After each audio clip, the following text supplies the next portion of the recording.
For years, I've been feeling frustrated because as a religious historian, I've become acutely aware of the centrality of compassion in all the major world faiths.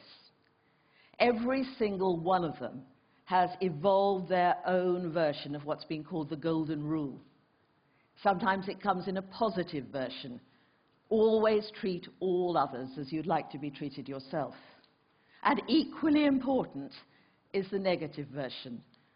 Don't do to others what you would not like them to do to you. Look into your own heart, discover what it is that gives you pain, and then refuse under any circumstance whatsoever to inflict that pain on anybody else. And people have emphasized the importance of compassion, not just because it sounds good, but because it works. People have found that when they have implemented the Golden Rule, as Confucius said, all day and every day, not just a question of doing your good deed for the day and then returning to a life of greed and egotism, but to do it all day and every day, you dethrone yourself from the center of your world, put another there, and you transcend yourself. And it brings you into the presence of what's been called God, Nirvana, Brahman, Tao, something that goes beyond what we know in our ego-bound existence.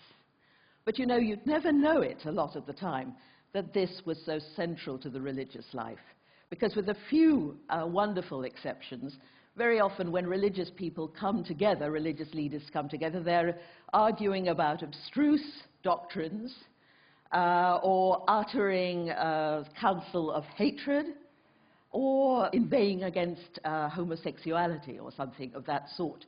Often people don't really want to be compassionate. I sometimes see when I'm speaking to a congregation of religious people a sort of mutinous expression crossing their faces, because people often want to be right instead. And that, of course, defeats the object of the exercise. Now, why was I so grateful to TED? Because they took me very gently from my book-lined study and brought me into the 21st century, enabling me to speak to a much, much wider audience than I could have ever conceived, because I feel an urgency about this. If we don't manage to implement the Golden Rule globally, so that we treat all peoples, wherever and whoever they may be, as though they were as important as ourselves, I doubt that we'll have a viable world to hand on to the next generation. The task of our time, one of the great tasks of our time, is to build a global society, as I said, where people can live together in peace. And the religions that should be making a major contribution are instead seen as part of the problem. And of course, it's not just religious people who believe in the Golden Rule. This is the source of all morality, this imaginative act of empathy, putting yourself in the place of another. And so we have a choice, it seems to me. We can either go on bringing out or emphasizing the dogmatic and intolerant aspects of our faith, or we can go back to the rabbis, Rabbi Hillel, the older contemporary of Jesus, who, when asked by a pagan to sum up the whole of Jewish teaching while he stood on one leg, said, "That which is hateful to you, do not do to your neighbor. That is the Torah, and everything else is only commentary." And the rabbis and the early fathers of the church who said that any interpretation of Scripture that bred hatred and disdain was illegitimate. We need to revive that spirit. And it's not just going to happen because a spirit of love wafts us down. We have to make this happen, and we can do it with the modern communications that TED has introduced. Already, I've been tremendously heartened at the response of all our partners. In Singapore, we have a group going to use the Charter to heal divisions recently that have sprung up in Singaporean society, and some members of the parliament want to implement it politically. In Malaysia, there's going to be an art exhibition in which leading artists are going to be taking young people and showing them that compassion also lies at the root of all art. Throughout Europe, the Muslim communities are holding events and discussions discussing the centrality of compassion in Islam and in all faiths. But it can't stop there. It can't stop with the launch. Religious teaching, this is where we've gone so wrong, concentrating solely on believing abstruse doctrines. Religious teaching must always lead to action. And I intend to work on this till my dying day. And I want to continue with our partners to do two things: educate and stimulate compassionate thinking. Education, because we've so dropped out of compassion. People often think it simply means feeling sorry for somebody. But of course, you don't understand compassion if you're just going to think about it. You also have to do it.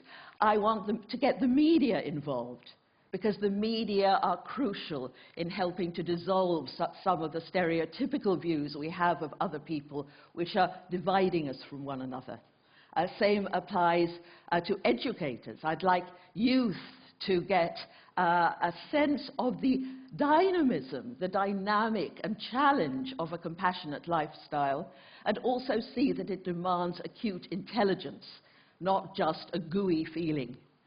I'd like to call upon scholars to explore the compassionate theme in their own and in other people's traditions, and perhaps above all, to encourage a sensitivity about uncompassionate speaking, so that because people have this charter, whatever their beliefs or lack of them, they feel empowered to challenge uncompassionate speech, disdainful remarks from their religious leaders, their political leaders, from the captains of industry. Because we can change the world. We have the ability. I would never have thought of putting the Charter online. I was still stuck in the old world of a whole bunch of boffins sitting together in a room and issuing yet another arcane statement. And TED introduced me to a whole new way of thinking and presenting ideas, because that's what is so wonderful about TED. In this room, all this expertise, if we joined it all together, we can change the world. And of course, the problems sometimes seem insuperable. But I'd just like to finish at the end with a reference to a British author, an Oxford author, whom I don't quote very often, C.S. Lewis. But he wrote one thing that stuck in my mind ever since I read it when I was a schoolgirl. It's in his book, The Four Loves. He said that he distinguished between erotic love, when two people gaze spellbound into each other's eyes. And then he compared that to friendship, when two people stand side by side, as it were, shoulder to shoulder, with their eyes fixed on a common goal. We don't have to fall in love with each other, but we can become friends. And I am convinced, I felt it very strongly during our deliberations at Vevey, that when people of all different persuasions come together, working side by side for a common goal, differences meld away, and we learn amity, and we learn to live together and to get to know one another. Thank you very much.